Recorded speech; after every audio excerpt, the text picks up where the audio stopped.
Prime Minister signs NIDS pilot project with deposit-taking institutions, issues 128 land titles to St. Catherine residents, and breaks ground for $1.2 billion BPO complex in Manchester. You're watching Jamaica House Weekly. I'm Vaughn Davis. Ensure that the promise of digitization does result in a reduced banking cost to the average citizen. We are doing our part with providing the NIDS to reduce your cost of verification of identity. Give some reflection of that to our banking customers. Prime Minister Andrew Holness is charged to deposit-taking institutions attached to the Jamaica Bankers Association. He was speaking as government signed a memorandum of understanding with the association to undertake the piloting of the identity verification and authentication services of the National Identification System NIDS. At Friday's signing, Mr. Holness said the pilot will improve the ease of doing business on the island while advancing Jamaica's quest to become a digital society.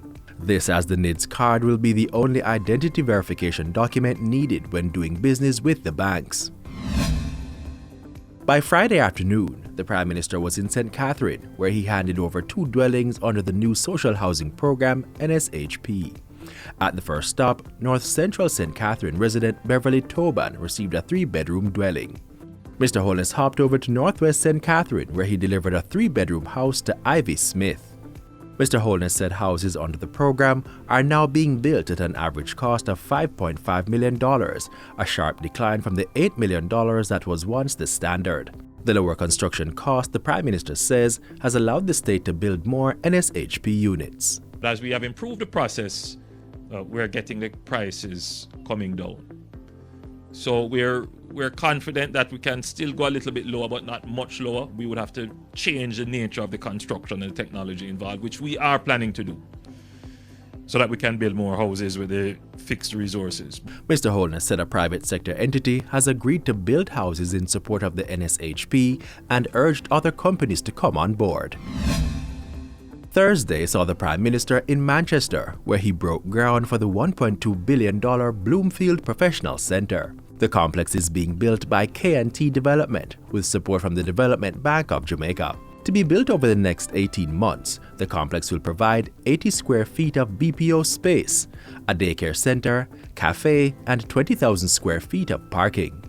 Mr. Holness welcomed the new development, saying 300,000 square feet of space will be provided for the BPO sector in this year. He adds that the industry has grown from only providing call center services to knowledge-based support services, which include data mining, programming, coding, accounting, medical, and legal services. In the meantime, the Prime Minister said plans are in place to increase the number of persons employed to this sector by engaging unattached youth through the Heart NSTA Trust. Before, to get into Heart, you had to have a grade 9 education at least. We have removed that.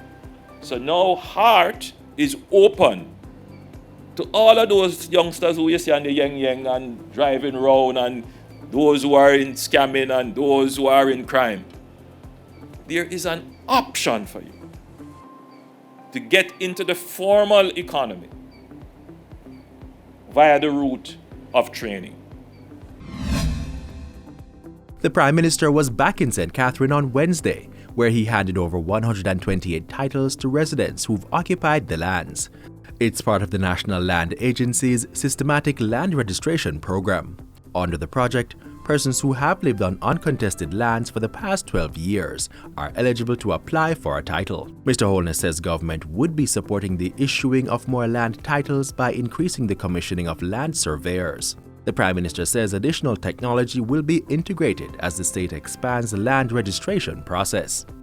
And a bus has been procured to accommodate registration of land in deep rural Jamaica. I'm confident and I feel very happy that we now have a system in place that is going to ensure that every square inch of land in Jamaica falls under a register, a public register, that secures the property rights and interests of the persons who own it.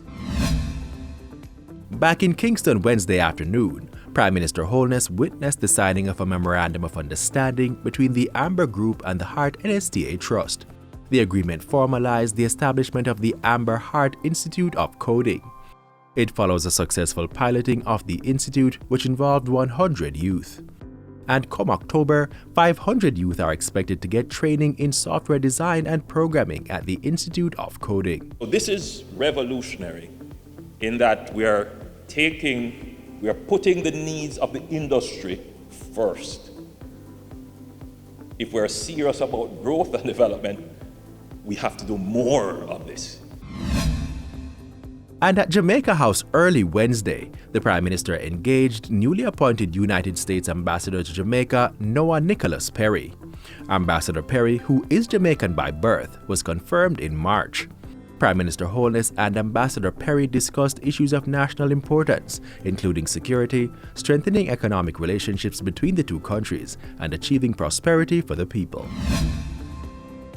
And earlier in the week, Prime Minister Holness paid tribute to former Prime Minister Edward Seaga on the 92nd anniversary of his birth. Mr. Holness participated in a floral tribute at National Heroes Park on May 28, and on May 29, he attended a Thanksgiving church service in honor of Mr. Seaga. He told the gathering that plans were far advanced to develop the 35-unit Victoria Villa housing scheme in Denhamtown, Kingston. Mr. Holness said ground will soon be broken on the Rasta City housing development, and upgrades are in the works for Board Villa in West Kingston. The new schemes, the Prime Minister revealed, are in line with plans Mr. Seaga had for the constituency, which he served from 1962 to 2005. And that's it for Jamaica House Weekly.